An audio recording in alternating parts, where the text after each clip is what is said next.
Good evening, and welcome to this week's conversation on the Hearts of podcast, hosted by the Empowering Perspective community. We just want to welcome each and every last one of you. If this is your first time ever joining us, go ahead and look in the bottom right hand corner of your screen. You're going to see an icon. Go ahead and put your cursor on that icon and click the subscribe button so that you can always be notified when we're going live. Also, I want to acknowledge the Empowering Perspective membership program, which is a gateway to sustain progression and self improvement. Through personalized resources, supportive community, and thought provoking content, we empower you to transform your perspective, unleash your potential, and embark on a journey of continuous growth through this e learning platform. This is not just a membership, it's a commitment to involving your worldview, enhancing your skills, and enriching your life. Discover the power within. Join the Empowering Perspective program today. So if you look below your screen on YouTube, you'll see a join button. Go ahead and click that button, and then you have another flyer video that tells you about all four aspects of the program. If you're on a mobile device, you're going to have to look in the show notes. That's okay. We put the link in the show notes there as well. And again, you click that link, it will be brought to your attention. Gentlemen, moving forward as we're getting ready to talk about this week's conversation, we're going to focus our attention on harnessing small wins for greater emotional intelligence. Now, I got to paint the picture first because we got to make sure that we completely understand what the problem is. So, people struggle to develop and enhance their emotional intelligence because they perceive the process as a large, daunting task that requires significant, immediate change. The challenge lies in the lack of understanding and recognition that emotional intelligence can be cultivated and grown incrementally through a series of small, manageable steps or wins. Moreover, these small wins often get unnoticed or undervalued, either because people aren't aware of them or they dismiss them as insignificant. This can lead to a sense of stagnation or frustration in their journey to enhance emotional intelligence. People may feel they aren't making progress when, in fact, they might be overlooking their small wins or incremental improvements. Finally, there's a lack of guidance or resources on how to identify, appreciate, and harness these small wins to foster greater emotional intelligence, further exacerbate the issue. Overall, the problem is rooted in the misconception that large transformative changes are necessary for improving emotional intelligence, coupled with the failure to recognize, appreciate, and build upon the small wins along the way. That being said, what we have to understand collectively is that emotional intelligence, an often underrated but critical skill, can be nurtured and strengthened through a process of recognizing and harnessing those small wins, and its conscious application can bring about transformative changes in our personal and professional lives. So, the first thing I want to drop on in your laps, I really want to know, gentlemen, in your own words, how can you define emotional intelligence?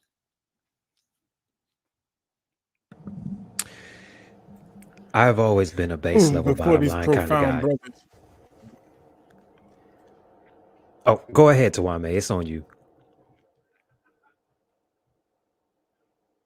Now I was trying to sneak in there before y'all got all profound and everything, because kind of like what you say. I base level and simple to me. Learn for me, emotional intelligence is simply understanding how to navigate through your emotions and how to operate with and in spite of your emotions as they change and fluctuate.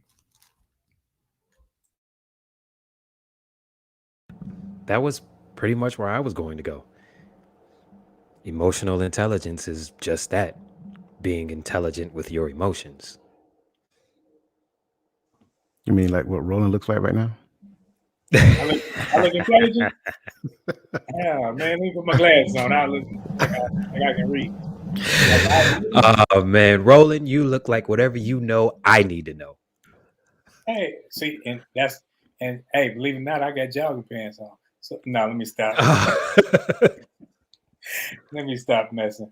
But I think people hear intelligence and they think IQ and they think they try to marry intelligence and emotionalism together as if you have to be smart when it comes to being emotional. I think what you have to do is have a certain intellect to realize when you yourself may be taking things higher or not as high as they should be. So you got to use a level of intelligence to know when and where to act a certain way, to be a certain way. Because sometimes people will overblow small things, or they may take something that's large and minimize it, especially when it's concerning someone else. So you have to have the emotional intelligence to say, man, while I'm listening to what's going on, I gotta be able to decipher whether or not I should, one, speak or just listen, two, add input, and if it's input, is it valuable? And that's, to me, emotional intelligence. I like it. I like it.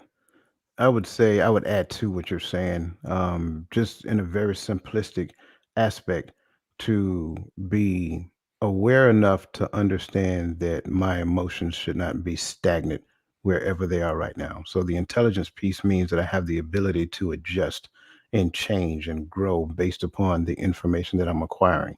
When it comes down to my emotions, what I have to learn to do is not allow them to that they do not put me in a position in which I do not want to be. Do not put me in a position to where it yields a negative outcome. Do not put me in a position to where I try to dominate the environment. Do not put me in a position to where I repel people away from me just simply because I have emotional outbursts.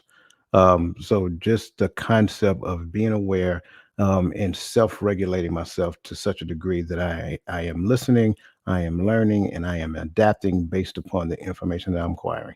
That's is about as simple as I can make it without going to the book and pulling out like textbook jargon and all kind of other stuff. That is pretty much it in a nutshell.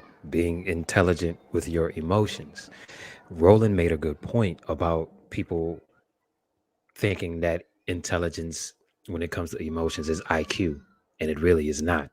It is more along the lines of understanding the emotions that you are feeling, so that way you know how to react instead of reacting solely on your emotion. As men, we have to be smart when it comes to our emotions, and we cannot allow our emotions to dictate our actions. So we have to be intelligent with them. Yes, you have a gut feeling. Yes, that gut feeling is valid, but you must understand where that gut feeling is coming from, so that way you don't go the opposite way you should go. That to me is emotional intelligence. Yeah, I'm with you on that one, and I like that as well because we see way too many times where somebody who does not have that ability to regulate their emotions end up in a blotter for one reason or the other. So that's one of the main reasons why we have these discussions because we just want to create awareness when it comes down to it. Your emotions do not, they're not intended to control you. That's the piece. It doesn't matter what the conversation is. It does not matter what the outcome of any situation is. Your emotions were never designed to control you. It's supposed to go the other way around because your emotions in, and if I'm just being completely transparent, your emotions is the gateway to your creativity. But that's a whole nother conversation. So what I want to do is kind of transition into a question for you, gentlemen, based upon this conversation of emotional intelligence. So the question is, if you were to place the same value on enhancing your emotional intelligence as you do on improving your professional skills, physical health, or academic knowledge, how might that shift in perspective transform your relationships, decision making, and well-being?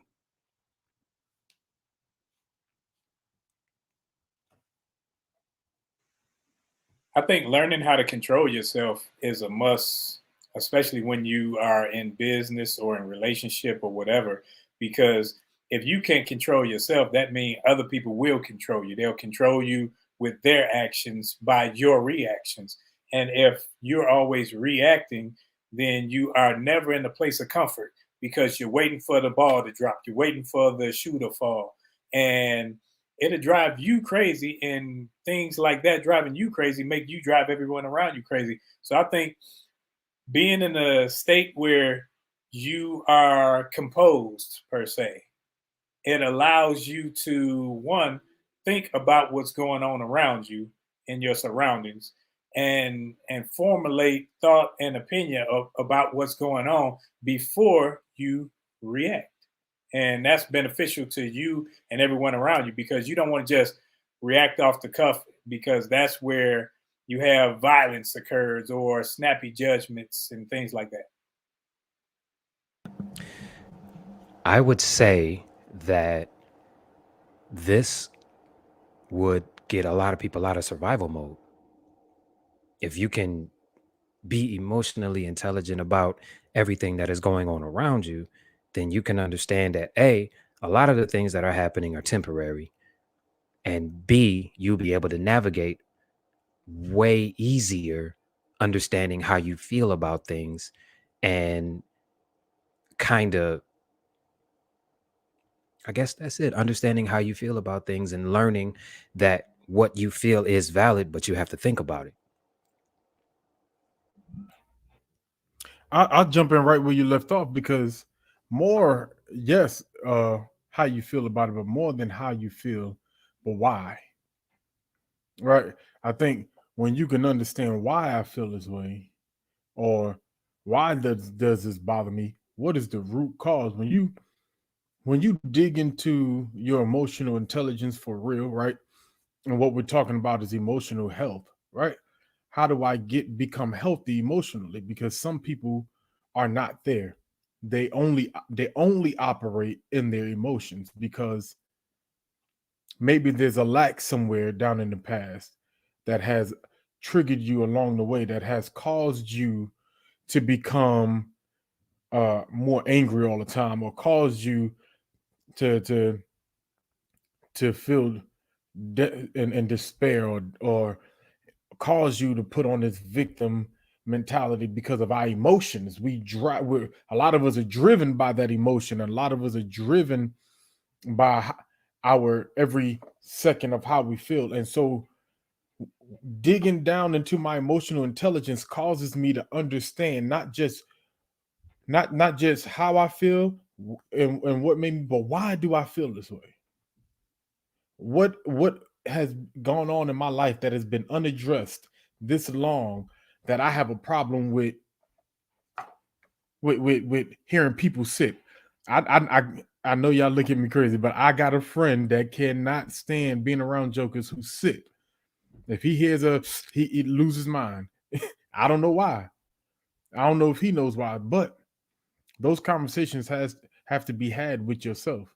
And I think when that happens, and you start dealing with suppressed trauma that you might not even understand you have, it begins to relieve a weight that has been on you didn't even know was there. You just been living with it and dragging it along. So you guys have already peeled the band-aid off of this thing. So I kind of want to go back because Roland, you mentioned not allow when you put that much time, energy, and efforts to understanding emotional intelligence, right? It prevents you from allowing someone else to control you. Can you kind of peel that open just a little bit so we can get a better understanding? I think that when it comes to people, whether they want to or not, control other people. Like you will have in a relationship, sometimes you will have someone play on the feelings of the other person, whether they feel bad, good, or indifferent. Well, you said you were going to do this. Kids do it. Well, you said I could go. Okay, now I'm saying you couldn't. And you know, I think growing up as men in our era, we were taught pretty much not to have emotions. It was almost a bad thing. Don't cry, don't feel.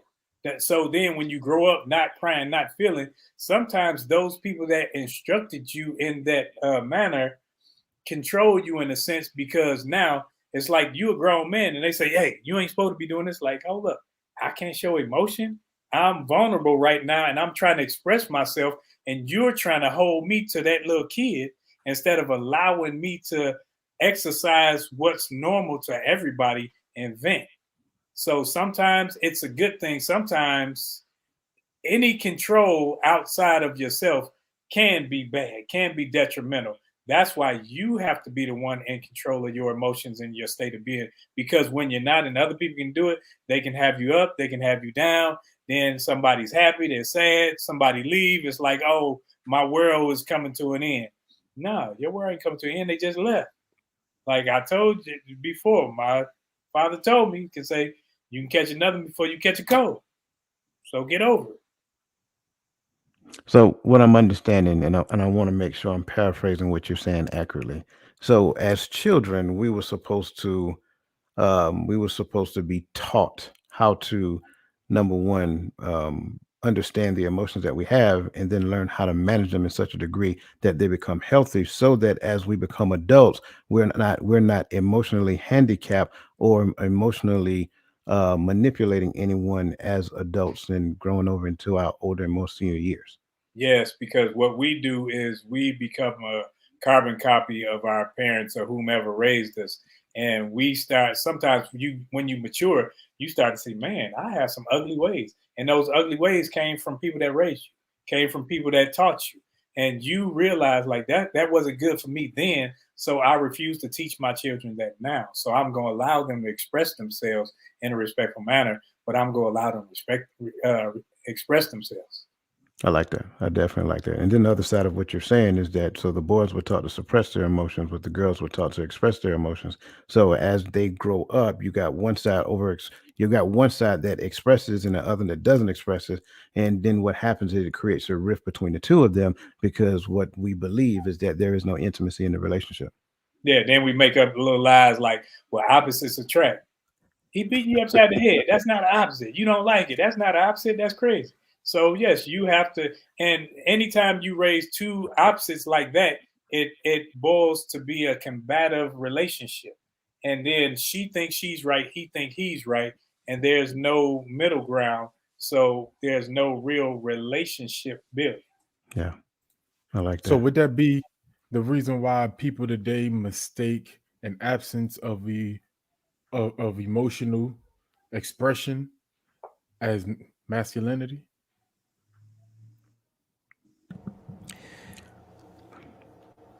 Nope.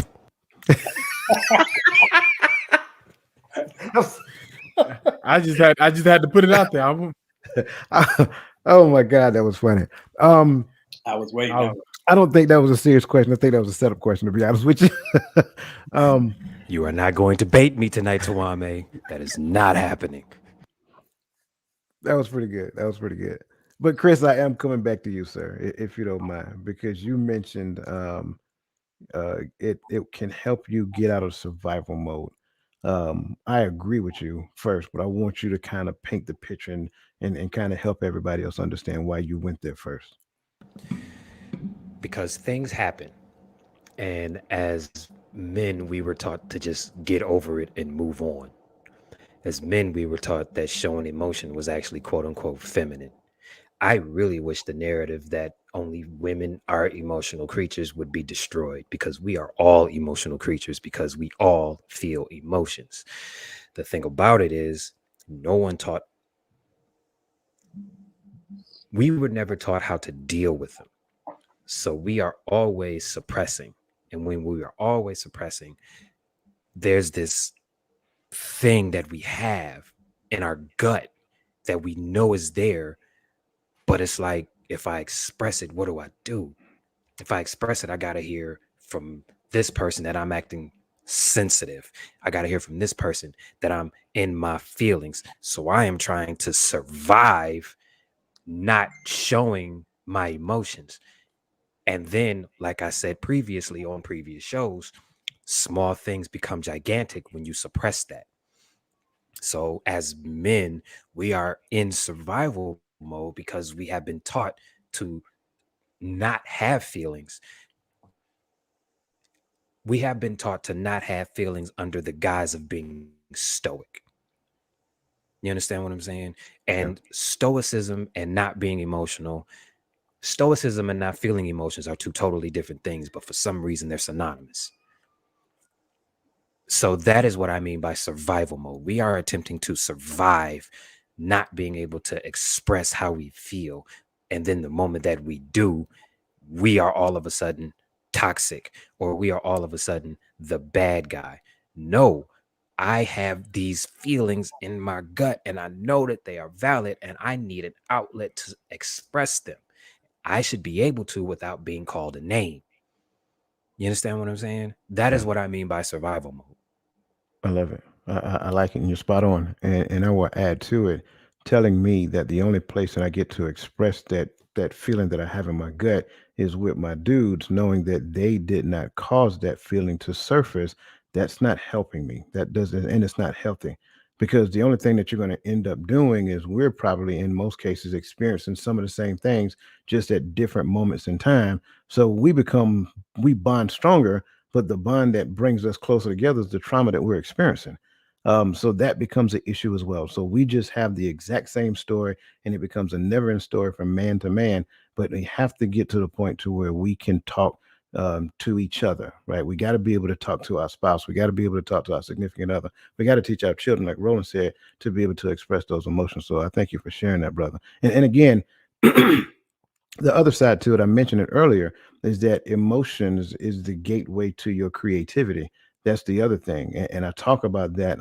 I talk about that in the actual membership program, and we talk about how it's actually tied to that thing that we call faith. So it has a reason, it has a purpose, but the problem is that we're not necessarily taught how to use it. We're not necessarily taught what it is, and then we mess around and go someplace and you hear somebody use a scripture out of context and say, well, that's why you have to express yourself in the way that you've been expressing yourself, and don't let anybody tell you differently. That is wrong. That is wrong. So thank you for sharing that, brother, and I appreciate that.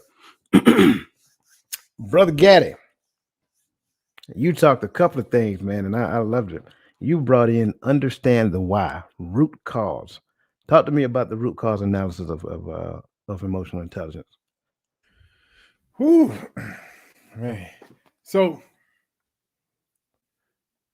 let's say, and I'm gonna be a little jokey with it, right?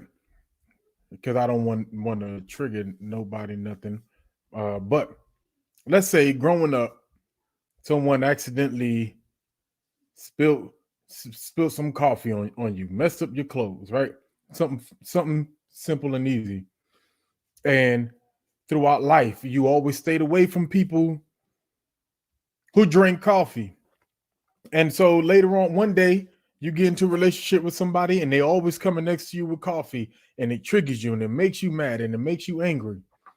And you don't know why you're angry every time this person comes around you with coffee, but you just know that you've expressed to them, I don't like coffee around me. Get away from me with that coffee before you burn me, before you mess up my couch, before you do this. And you constantly go off on a tangent every time every time that person comes around you drinking coffee, right? Now, the problem is I like coffee. So you're not going to control my ability to drink coffee in the morning because you're in the kitchen. So I got to wait till you leave the kitchen to drink some coffee in the morning. That's not going to happen.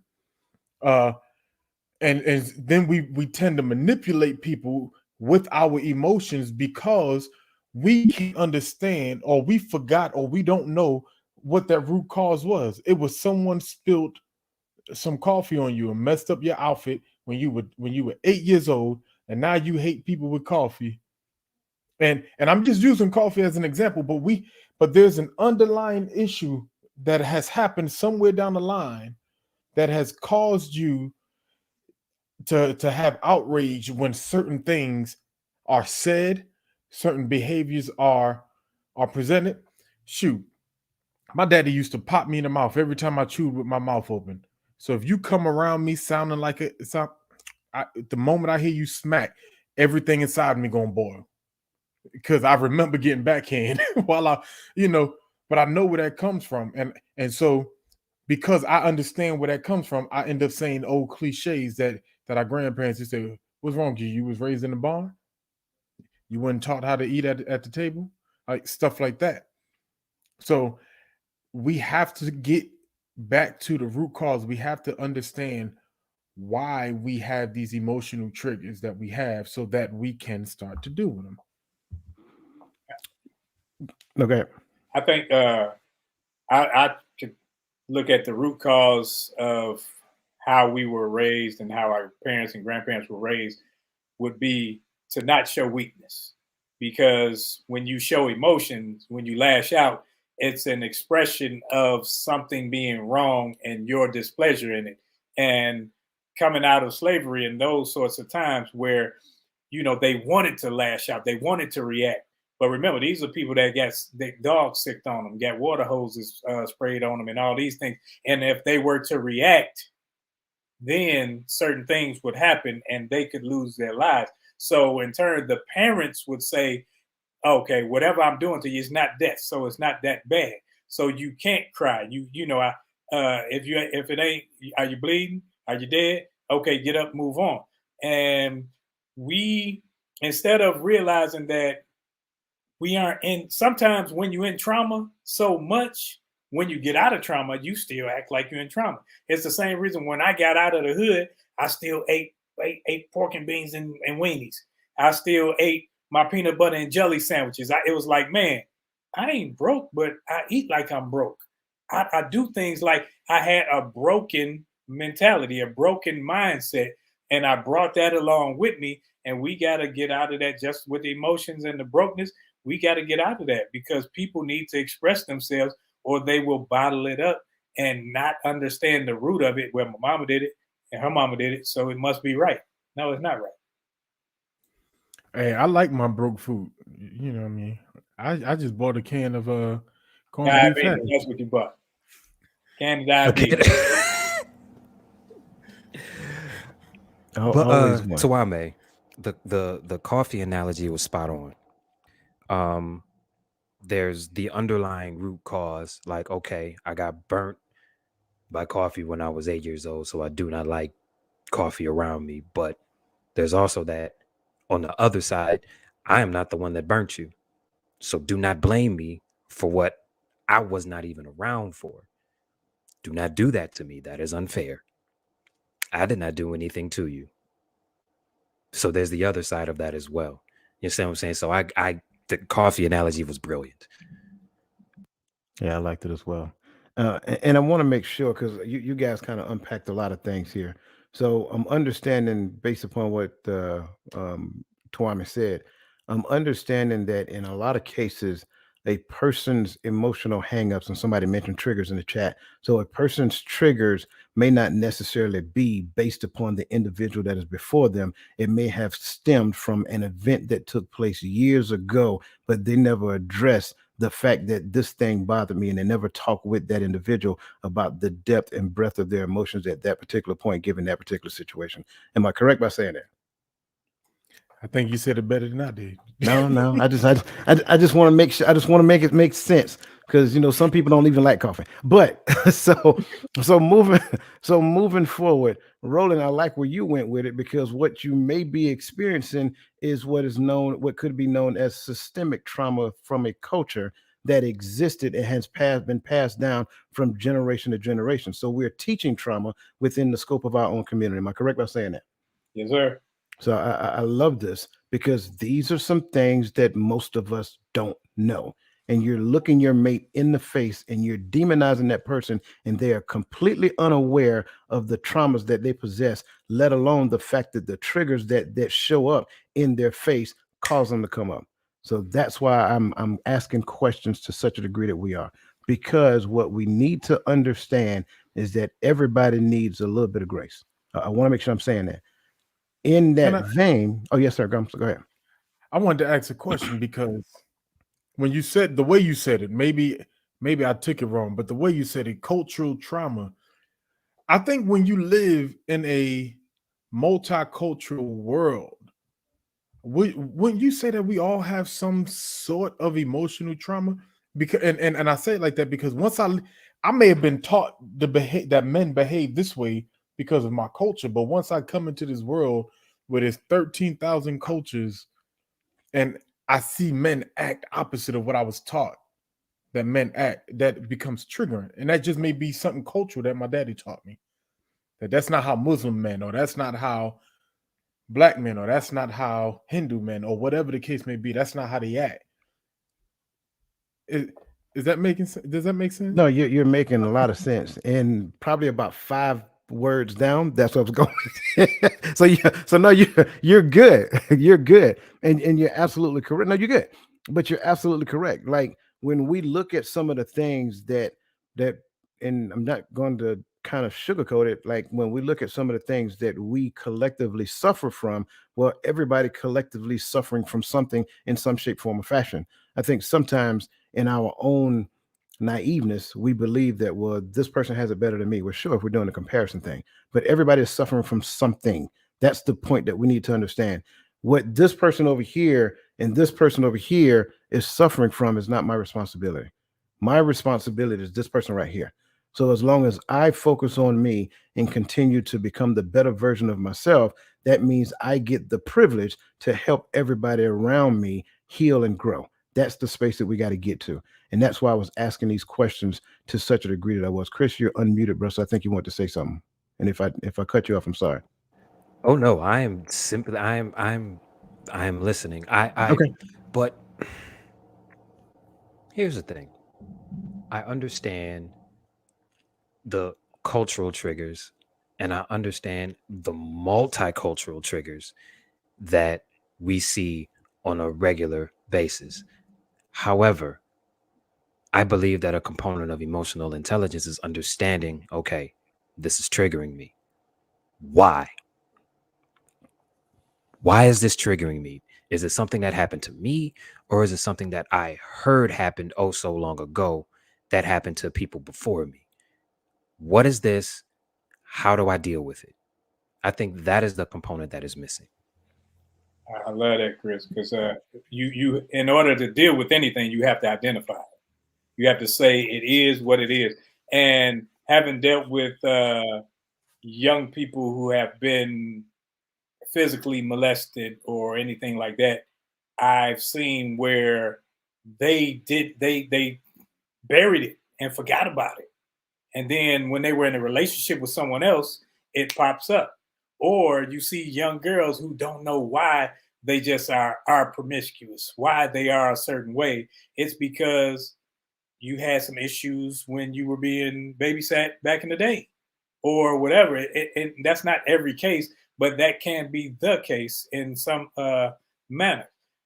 I think we have to definitely identify what has been done, especially if I feel a certain way. And why am I, like Chris said, why am I triggered by this? Why does this always bother me? And when you find the root of it, then you can start to dig it up. You can start to see why, and you can actually start to get some help. I like it. I like it very well. Excuse me. So I kind of want to get into the chats, man, because I mean they are blowing it up over there, and I'm seeing some things that we really need to bring to the table.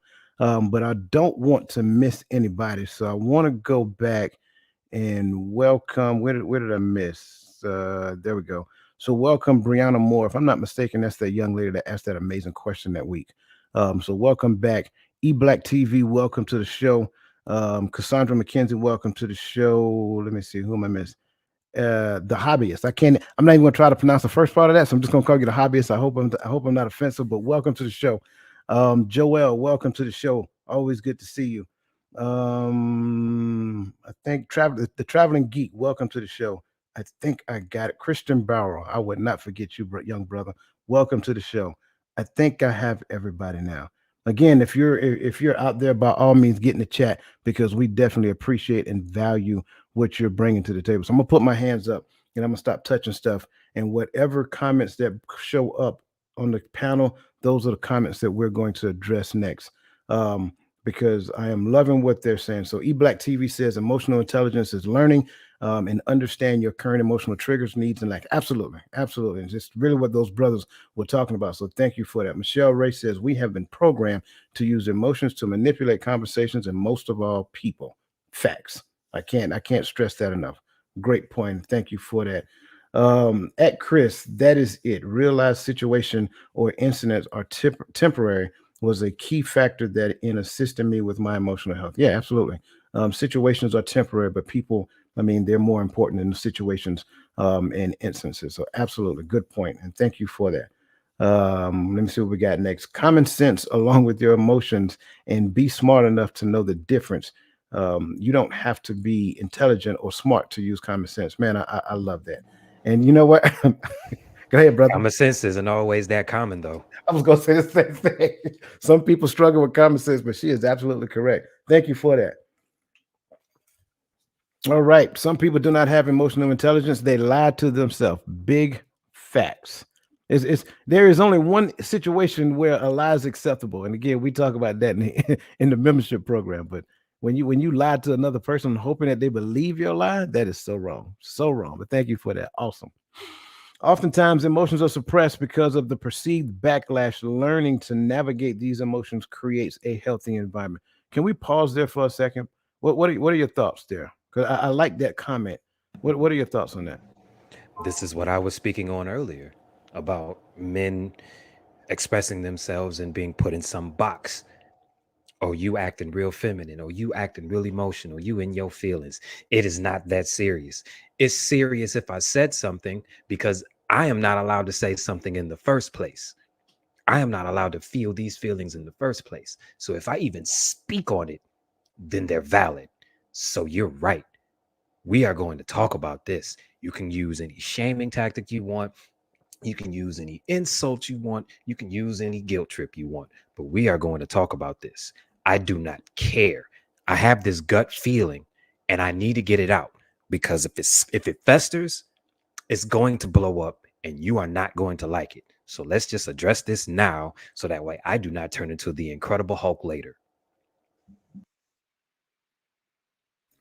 Sometimes I think people will, in this instance, like people will label people. Like people label Chris mad because he's passionate about what he's saying. Oh no, I'm mad. I'm angry. Yeah, but That's people, my secret, Captain. I'm that's your always secret. angry.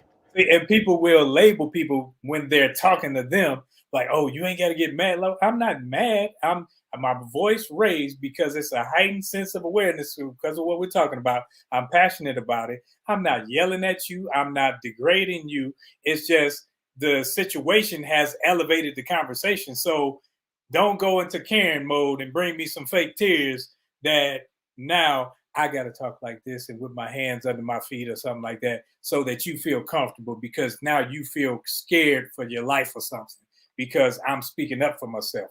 Because that's another form of manipulation. People feel scared because I speak up for myself, you're fearful. Oh no, you wasn't scared when you was pulling this stunt. Don't get scared now that I'm not now that I'm talking.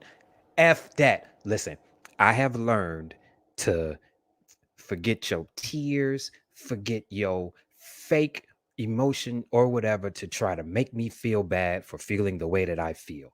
I do not care. Go ahead and boo-hoo till your eyes bleed. That is on you. But we are going to talk about this. And you are not going to manipulate me with your little petty emotions, because they are going to change the moment I soften my voice. And if I soften my voice, you are going to think that that is going to get me to give you your way. I do not negotiate with terrorists. This is it.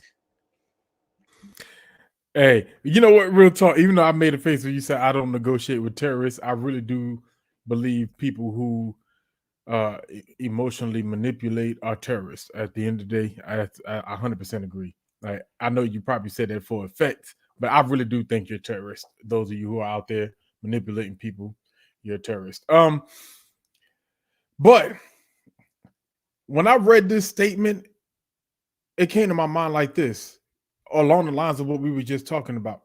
I think it's because either you or somebody in the past have already manipulated me and gained control over my emotional reactions, or how I react to my emotions.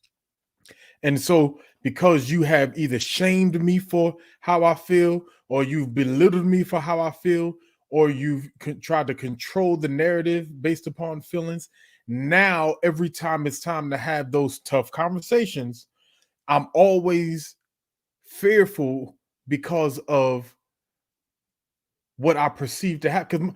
Because let's be honest, at 37 years old, 40 something years old, we don't perceive possible reactions or outcomes unless it's something we've experienced before. Right? You know why your children's afraid to tell you they did something wrong?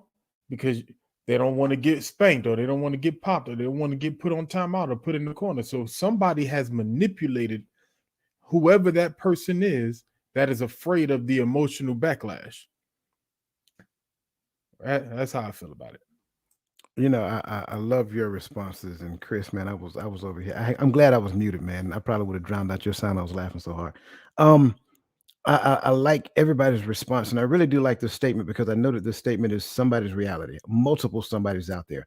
That's why I really wanted to pause here because in this statement, I think we look at a few things. We look at the fact that, well, this person's been through some things and they're fearful of being honest in that conversation. But then on the other side, you're looking at the fact that, well, just because this person been through some things, this person now has to suffer because of the fear. But the big problem here isn't the suppression and isn't the result of the suppression. The big problem here is that you didn't feel comfortable enough to come to me and talk to me about the thing that has you suppressing your emotions before we got into the situation or the conversation where you had to suppress your emotion. That's the issue. And if we, and this goes back to what Gaddy said, the root cause analysis, if we can search ourselves and be completely transparent with the person that we're dealing with, and then help them to understand, like, you know, whatever's going on, whatever took place, whatever, and I got it, that takes a degree of transparency, that takes a degree of vulnerability, and neither one of those are bad things, by the way. It takes those things to be completely honest, vulnerable, and transparent to your partner so that they can understand those things and help you get over whatever thing that makes you suppress your emotions. I think that's the key. Go ahead, Chris. I think another part of that is, and I say this a lot. I've said this on previous shows. I cannot ask something of someone that I am not willing to give myself. I have to open that door for you. Hey, talk to me. We do not have to go down these 25 different steps to get here. Talk to me because I want to be free enough to talk to you. I am not attacking you. You are not a horrible person.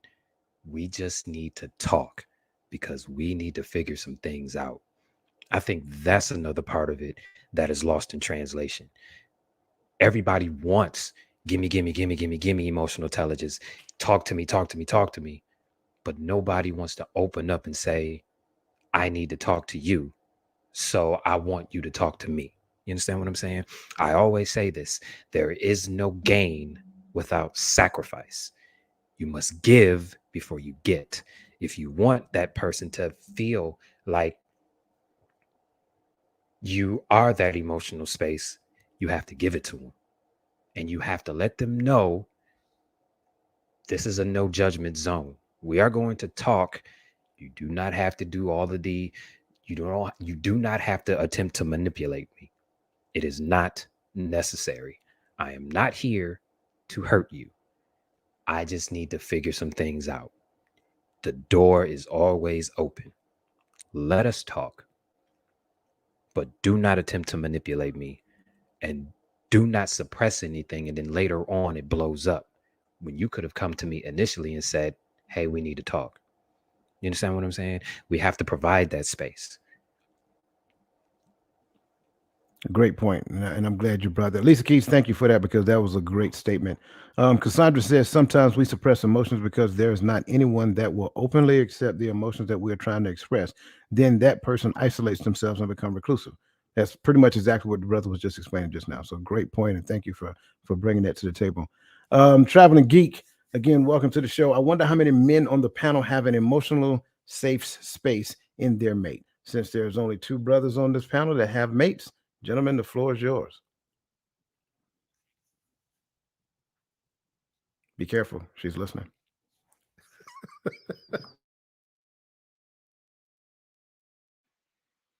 I think, that have an emotional safe space in their mate. I think even with mates, you are still in the learning phase. I don't care how long you've been together. And sometimes things come out because when you first get together, you meeting her representative, she's meeting you as a representative. Hey, I'm Don Juan and hey, nothing stinks. I'm good. then you live with somebody and you got some hangups. It's like I'm like that Gaddy's father. I can't stand people chewing around me. It just irritates the mess out of me and make me flip out. So it's some things that I'm working on. There's some things that she has to work on. And when it comes to a safe space, I think that's a learned process over time, because in the beginning, everyone wants to get their point across, wants to be heard. Nobody really tells you, hey, you got to listen. And over time, you start to say, man, I got to shut my mouth and listen. And that doesn't happen overnight. So that safe space is a ongoing thing. And that's why you even see old couples that be, Harold, put your seatbelt on.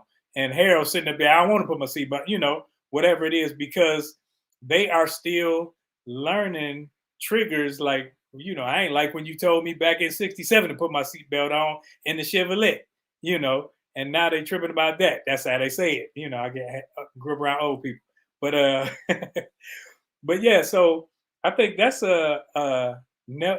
always an ongoing thing where you always learning your mate. Dude, got me over here crying. You stupid. Chevrolet. But right. Hey, but let me be 100%. I agree with my brother. And this is not a knock at our mates, right? And I'm just being 100, right? My true emotional safe space are usually one of my boys, and let me explain why. I live my life for my family, primarily for my spouse, because these kids gonna grow up and get the heck out, and she gonna be the only one still here, right? So that's what I live primarily for. The Most High, and then my wife. So a lot of the things that I go through and things I need to express sometimes that I don't want to blow up at the person when I express them, it's the person that I live with, the person that I am emotionally involved with, if not all the time. And so sometimes I need an outlet to express myself, to get it out, so I can bring it back. I've never heard Roland, not even to me, bring back up a conversation I had with him so I can express myself. Dude's never brought it back up again. I forgot that I even had certain conversations with him to remember, oh yeah, I did talk to you about this. All right. And same thing with Coach. Anything I've ever shared with him or in his presence has never come back up. So that has become a safe space, and vice versa. They share something with me, I'm not going to bring it back up. Oh, so did you talk with such? Did you talk with such? That's not how we operate, because I understand that sometimes you have to get away from the person that you're emotionally involved with, express yourself, then go back and have the conversation.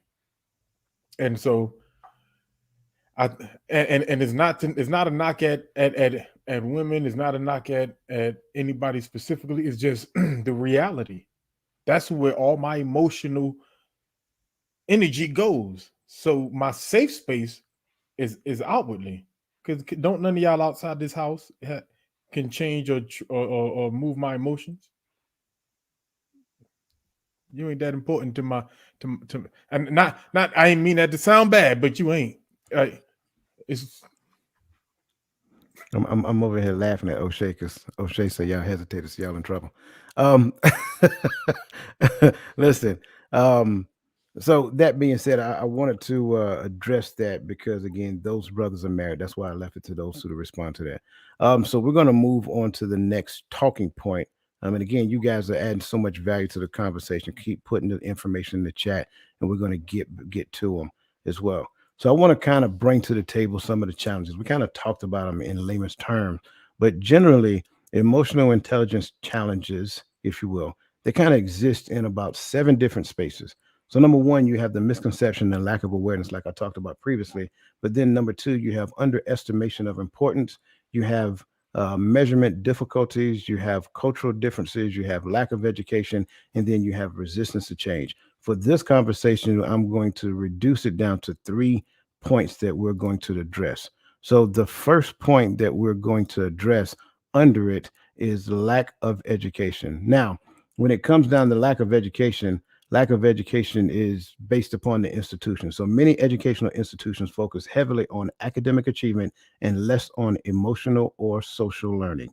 This lack of emphasis in emotional skills can lead to a society less familiar with the concept and benefits of emotional intelligence. So, we're going to change it up a little bit because we're going to throw you guys a curveball with the scenario. So, here we go. You're a parent of two teenagers, right? Let me get to this one. So you're a parent of two teenagers. You've always valued emotional intelligence and believe that it's a critical skill for success in life. However, your children's school focuses heavily on academic achievement and pays little attention to the development and emotional and social skills. Lately, you've noticed that both of your children are having difficulties in managing their emotions. One seems to bottle up their feelings and is becoming increasingly withdrawn while the other seems to have frequent emotional outbursts. Despite your attempts to discuss and navigate these issues at home, it's clear that they need more consistent guidance and practice in emotional intelligence. Gentlemen, that being said, the first question that I am going to ask you in relation to this particular situation: what steps could you take at home to help your children understand and manage their emotions better?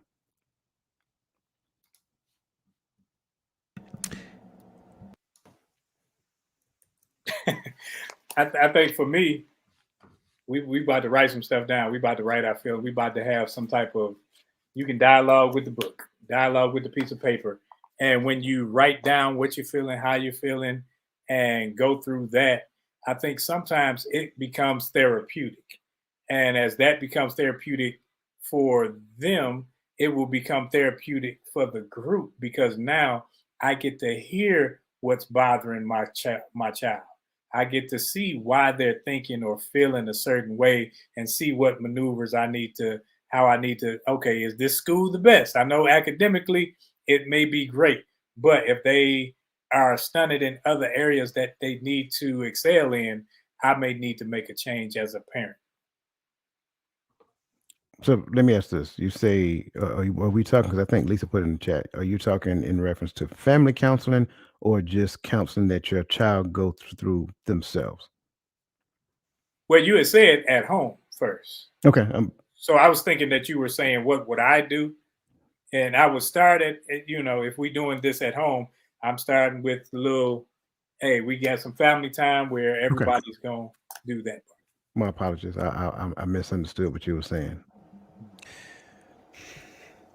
I guess I'm going to speak as someone who never had this. I would just constantly remind them that the door is always open. If you need to talk, come talk to me. Doesn't matter what it is about.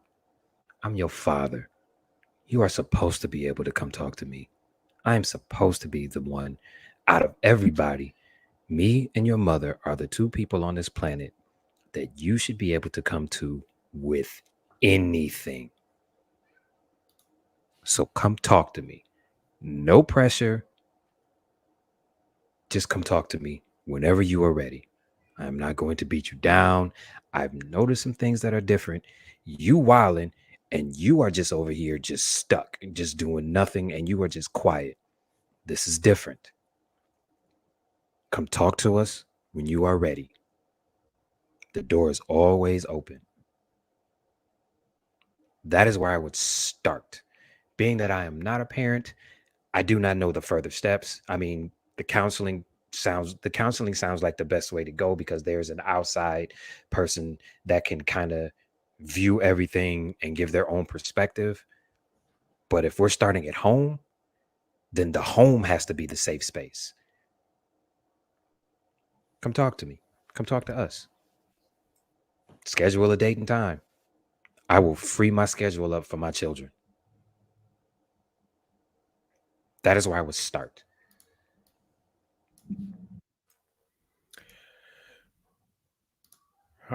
For me, it sounds similar, right?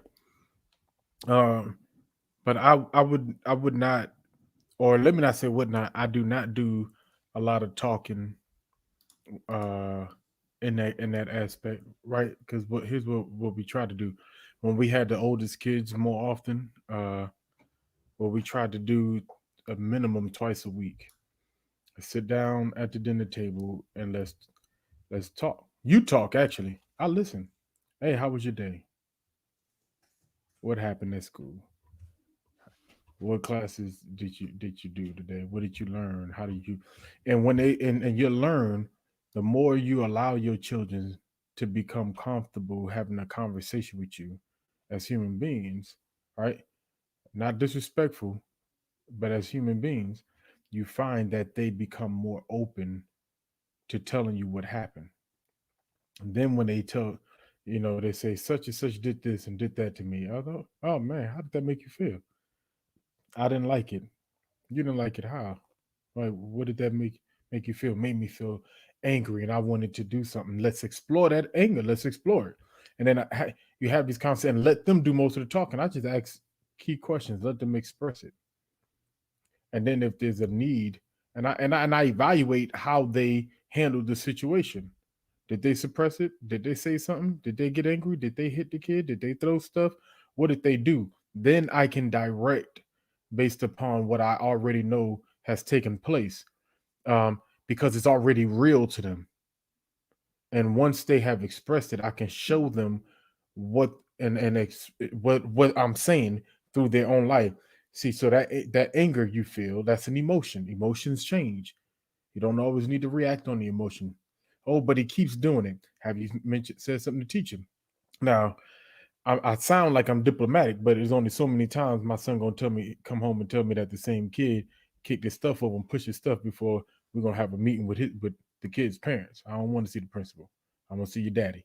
Uh, but that's a whole nother conversation. But for me, I try to keep an open dialogue with my children about their day, about their interactions, about their teachers, about their friends, about their work, so that they can be or feel free to express these things to me and make it not just comfortable, but make it common, so that they're not just comfortable, but they're also it's a regular habit for them to come and express it to me. And then we can take matters from there.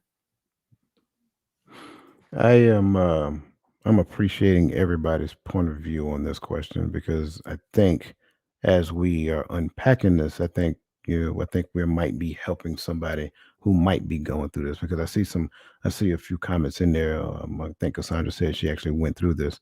Um, for me, I think I'm gonna approach it a little different.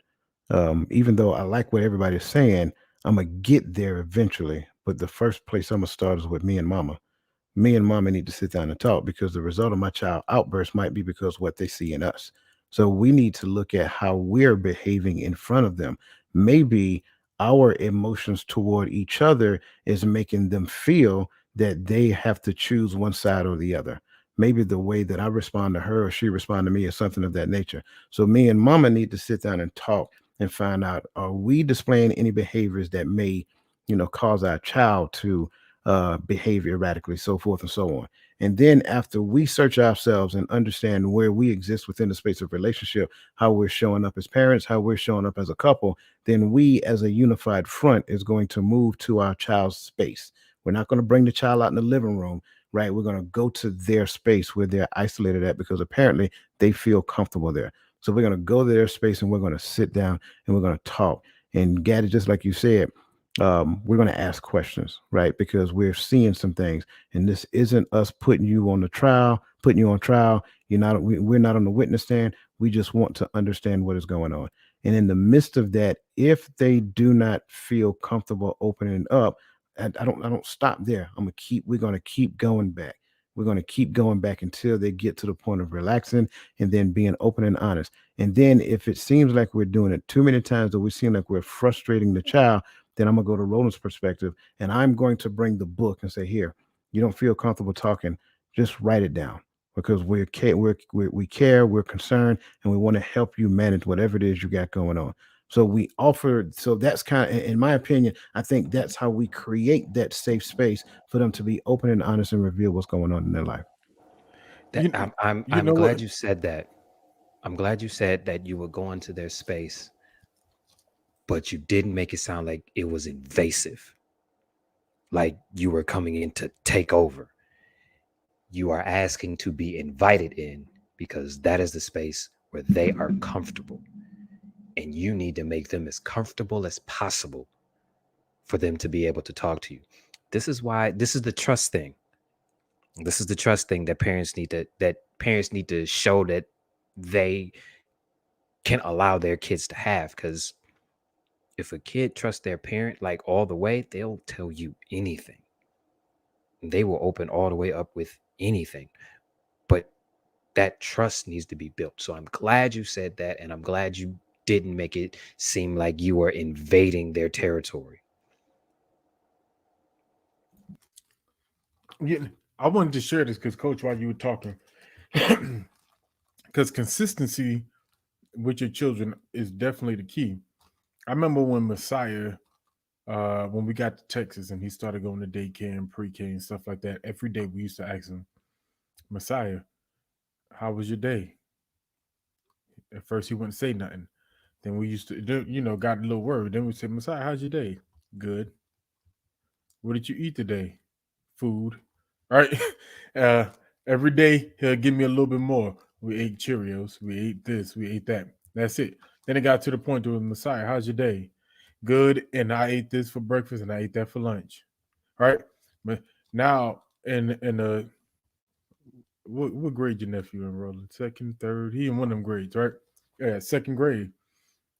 Messiah walked through that door. I can't get away fast enough before he get out. Daddy, guess what I did today? And he's just shooting it out there. So, Daddy, I got into my first fight today. When he told me that, I was like, "You did?" Right? And I didn't jump down the store. I asked what happened. Then I shared with him, how do we handle this situation better? I taught him how to punch better. But nah, I'm joking. But Damn right. I did. I just don't want nobody out there to think violence is the key. But these are conversations now that he looks forward to having with me. But it started with the good. He didn't want to talk about it no more. He didn't enjoy talk. We used to ask him certain questions, and then he got to the point where he just repeated that out real quick. So you stop asking him questions by his day, so he can go on, do his homework, and find something to eat. Now he comes home and he overshares to an extent of how his day went. And so you have to be consistent with your children. You have to make that safe space their normal space in your house. And they will share with you what's going on in their life. So that's why I don't understand how some parents have children that they can't get nothing out of, like nothing. Because for me, it is not just important. Like, no, he's not my friend, and he knows that. No, we're not brothers, we're not buddies, but that's my dude. But he understands who Daddy is, but he knows even though Daddy would chasten him, I can still come and tell him anything, and he won't judge me. It's a fine line, but I do like that you brought that up, Coach, that you don't stop because they were not comfortable. Got to keep going. Yeah, I mean, because life happens, and I think a lot of times we forget that children, they're learning life to where we already have life habits and patterns that we've created. And in your particular situation, I'm glad you brought that to the table because as a soldier in the army, like you move, you pick up and you go here. So you change the child's dynamics. So now it's like they're slowing down, like when they get to the new location, like they're, trying to figure out how they fit in. It's just team dynamics, right? Trying to figure out how they fit in, like who they can find, who their friends. I hope this person likes me. I hope this person likes me. And then there may be a small degree of resentment that they don't want to share with you simply because at the end of the day, Daddy, you made me leave my friends behind. And I got it. They're kids. They didn't necessarily consider the fact that Daddy didn't have a choice. Like I had to move. I had the PCS. But in their mind, it was like, that's my best friend. I left my best friend. I don't get to see my best friend anymore. And all of these things are bottled up. And then when you start talking adolescents and teenagers, things of that nature, now you're talking about significant, boyfriend, girlfriend relationship, hormones, all this other stuff, wanting to be cute, wanting to, play sports and build a reputation, and all of that stuff factors in. So you have to be consistent. You can't just expect them to, especially if some of those things are about me, right? I had the PCS. I might be the reason why they're upset right now. I might be the reason why they're having this emotional outburst. So that's why I said start with mama. Me and mama, you and your spouse sit down and talk first and figure out where we are within this grand scheme of things. And then we as a unified front, we go and sit down and talk. And again, it's just like going to counseling. When you go to counseling, you probably won't open up the first time you go. It may take like 2, 3, 4 times before you even open up. And you're a full grown adult. So why you expect your child gonna open up on the first time? Hey, I'm your daddy. I need you to talk to me. Oh, that made me feel real comfortable, Dad. Thanks. You know what I'm saying? Don't work that way. So yeah, we got to get to the point to where we give our kids the same level of grace that we expect another adult to give us as we were in that same situation. So man, I greatly appreciate your points. Um, Again, man, the chats are getting it. Cassandra said, I honestly lived that with all three of my children. We went through counseling and had active role reversals and role playing to understand what the issue is. And that's a great technique. Role reversal and role playing is awesome because you get to see what you look like in the eyes of your kids. Man, listen, talking about hilarious. The traveling geek is over here laying down science, by the way. So the traveling geek said number one, and I think the traveling geek has like 3 points. Number one, understand a person's strengths and limitation. 5, okay. How they react under pressure, how well they develop new relationships, and how self-motivated and adaptable they are. I like that. Absolutely. What's the next point? Once your teen can recognize their emotions, they'll start to foresee how certain situations make them feel and react and why. This kind of foresight can be very valuable. I think the next one, there we go. Emotional intelligence is not only about being aware of one's own emotion, but also emphasizing with the emotions of empathizing. I'm sorry, empathizing with the emotions of others. We recognize other people's emotions mostly through sight.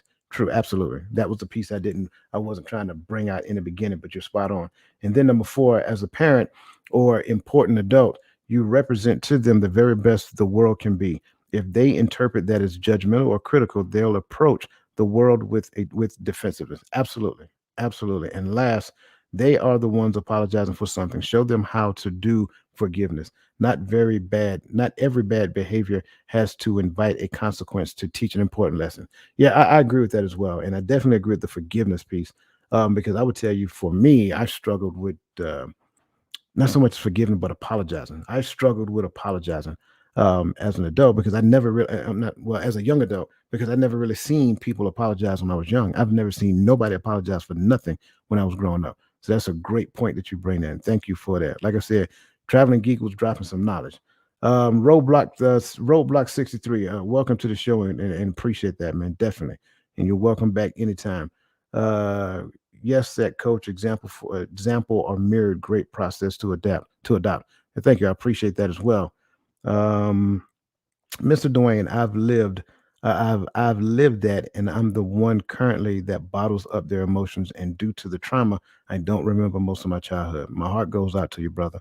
And again, that's an example of what can actually happen when we don't allow the child to openly express and learn how to manage those emotions within the space of the trauma that they're experiencing. Again, sometimes trauma, like we talked about with Brother Gaddy PCS, and sometimes trauma is like you can't avoid it. So the best thing we can do is teach them how to recognize in certain situations it is what it is. Did you cause the situation? Right? Are you a part of the situation turning out that way? If it's outside of your control, it is what it is, and help them to understand that. Go ahead, brother. And I was just going to add to what the young brother was saying. Sometimes you may not know what happened, but you know what triggers you. So Right. start to identify the triggers, write them down. Say, man, I'm triggered when this happened.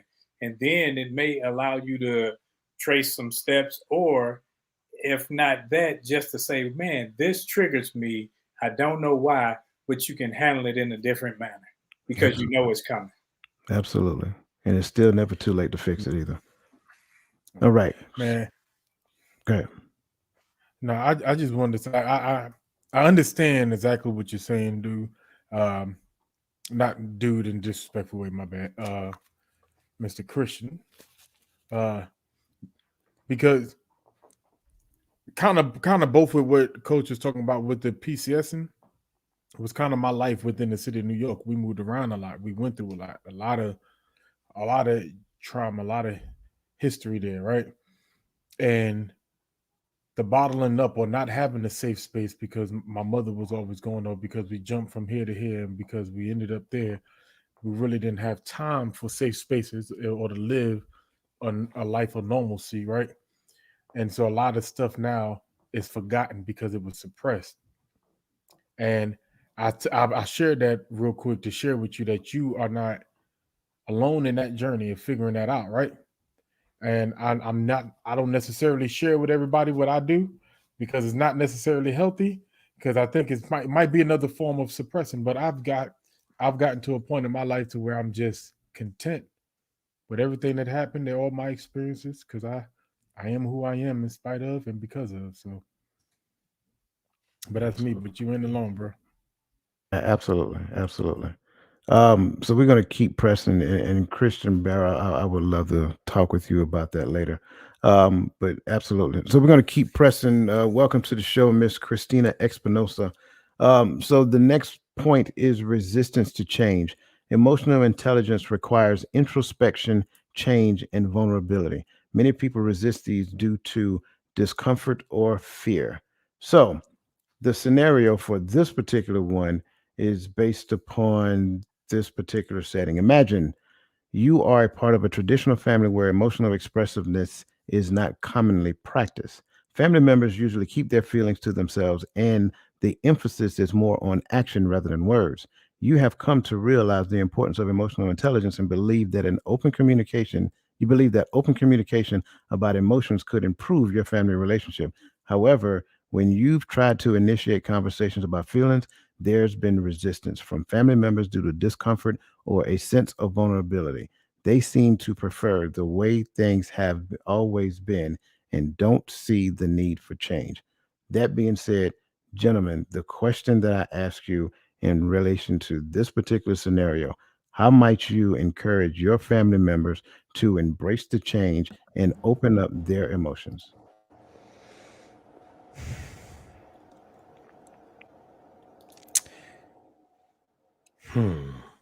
This is my family. I have learned that you cannot control what other people do, cannot control how other people react. If they do not want to have the conversation or if they do not want to change, there is nothing that you can do about it. All you can do is leave the door open. That is it. At least that has been my experience. And they actually have to be willing to have the conversation and understand that it's going to be a conversation, not a back and forth screaming match about who did what. That is where I would start. But I think we have to establish the difference between encouraging and trying to force them to change and open up, because you cannot force anybody to do anything. You can encourage them and say, hey, the door is always open. You want to come talk to me, come talk. But I am not about to force you, because then it becomes invasive. And that's really where the resistance comes into play, when it feels forced. Sometimes it has to be their idea. Whenever you're ready.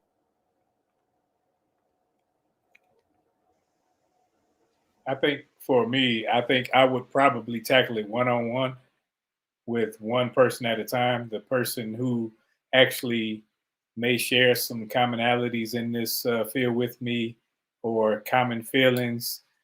And as you talk to that person, you can, I guess, get some traction, and you may be able to talk to another. And then eventually you have a multitude of the family saying, man, we really do have a problem with this.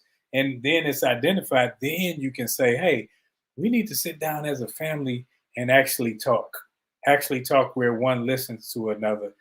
And that's just something that you can try. I mean, but it's like, grown people don't like to change. Grown people like to stay the same. They like, okay, it's been working like this, even though it's not. But that's how they feel, because now, like Chris said, it's invasive. So they putting up like, hold up, I'm in a defensive posture instead of inviting. saying, "Hey, let's talk, let's welcome," because we don't like when people kumbaya and get their arms out like, "Okay, where the knife at? You about to stab me in the back?" So if you aren't used to that, you want to make sure you tackle it one person at a time. That way, you can get the whole group in the room without saying, "Okay, well, I ain't gonna be there if Uncle Junior there," because whatever. So I think one at a time will help. I think Man, Uncle Junior ain't here to defend himself. I'm gonna tell him. Yeah, himself. I think another way to encourage them is to show them what it looks like, because a lot of them really don't even know what it looks like. That is kind of why they're resistant to it. They've never seen it before. It's kind of like when you are with a woman who has been hurt and you come along and you start treating her right, and then she try to sabotage the situation because she don't know what it feels like to be treated right. Kind of have to treat this the same way. They don't know what it's like to have an open conversation about how you feel. So show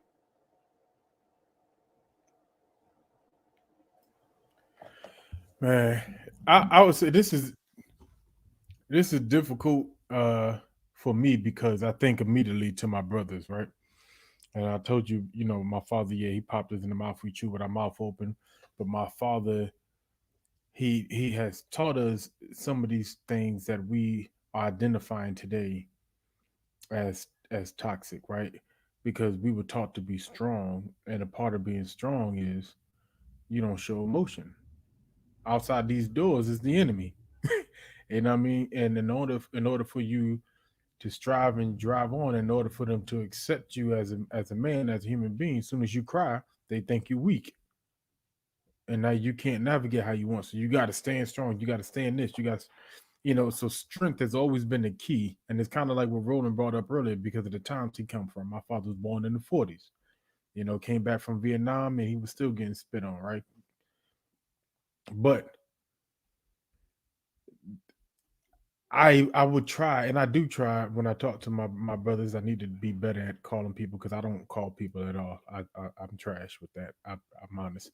But when I talk with them, I think one of the things I tried to get them to see is that we don't have to learn a different aspect. We need to evolve how we understand what we were taught. So what is strength? Strength is a part of my emotional intelligence, right? Knowing how not to blow up because of my emotions is a part of emotional intelligence, but it doesn't necessarily mean I have to suppress my emotions. And sometimes we don't know where that line begins and ends. What is the difference between suppression and not reacting in? I don't know and maybe I don't know what that looks like. That's where we evolve. We got to study. And so I I would try because this is what how my mind works, how I begin to see it, you know, and then express to them. Maybe it's just sometimes we got to change our circle too. I think I have a circle now of brothers who are are not emotional, but that show intelligence in their emotions. That's not afraid to speak about what they feel, how they feel, but also speak about how do we walk and navigate with that.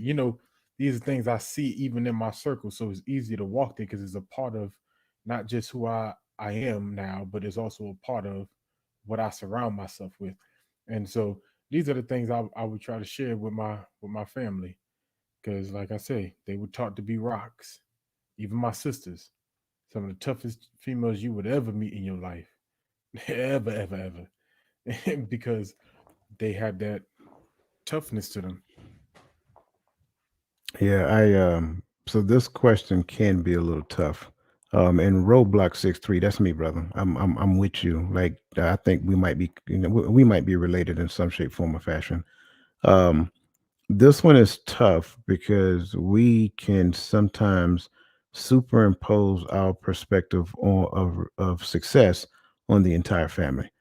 But what we probably need to accept is that some small portion of change is success. I think that's where it'll start out. For me, I would look at like reverse management.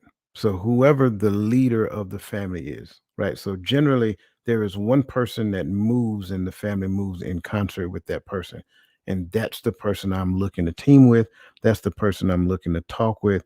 And that's the person I'm looking to cast vision to, because I want that person to believe it's their vision.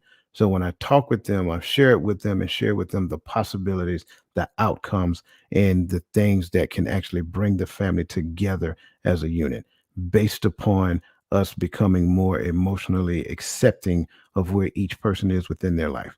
We're not looking to change you. We're just looking to open people up so that we can have a degree of transparency, honesty, and getting to the point of what we tend to call intimacy within the entire family as a unit. Once I can convince that person to it, and again, it doesn't matter whether it's a large degree or small degree. If I can get that person to understand that this is necessary for the health of our family overall, then when that person tends to move in that direction, what you're going to find is that the family begins to move in that direction. And I think that is probably, for me, that will probably be my approach, because I understand that leadership is one of the basic foundational tools within the family unit. And we know it to be true because we use terms like patriarch and matriarch, right? And so on my father's side of the family, it was my grandmother. It's like whatever she want to do, that's what we move. When it comes down to my immediate family, it's my mother. However she moved, that's what we're going to move. And I'll make it be so, whatever it is she wants. And I'm the enforcer behind her thoughts. So if she want to do this, then I'm going to my sisters like, okay, this is what we're going to do. And so that's what I believe. That's my thoughts. Like, find out who the leader is, like pay attention and identify the leader, and then have an open, honest conversation with that person so that they can get the vision. Once they get the vision, then it's time to move in that direction. Go ahead, brother. No, I was going to bring up, like in situations like that, I'm a person where if we're all talking, people don't want to talk and we're talking about ourselves, I will be open and honest. So I bring up something that's partially comical, but true about myself. So I say something like, okay, my name is Roland and I like country music. And people gonna be like, oh, you don't like country music. I'm like, yeah, I like country music. And then that'll kind of break the ice to where they feel like, okay, I can say anything, where I'm such and such. And then they telling things about themselves that we don't necessarily know. Because as family, you know what they show you, or you know what you think about people, and not necessarily what is. And we have to get to the point to where we actually know, like, why do you tick? Why are you so mad?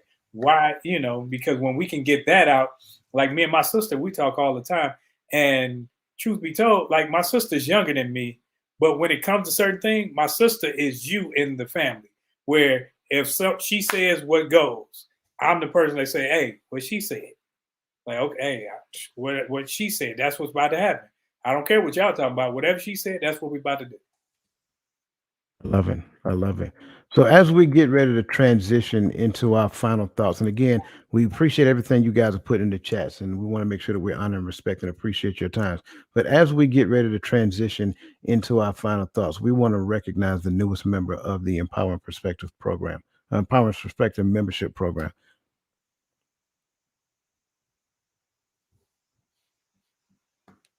We want to recognize the newest member.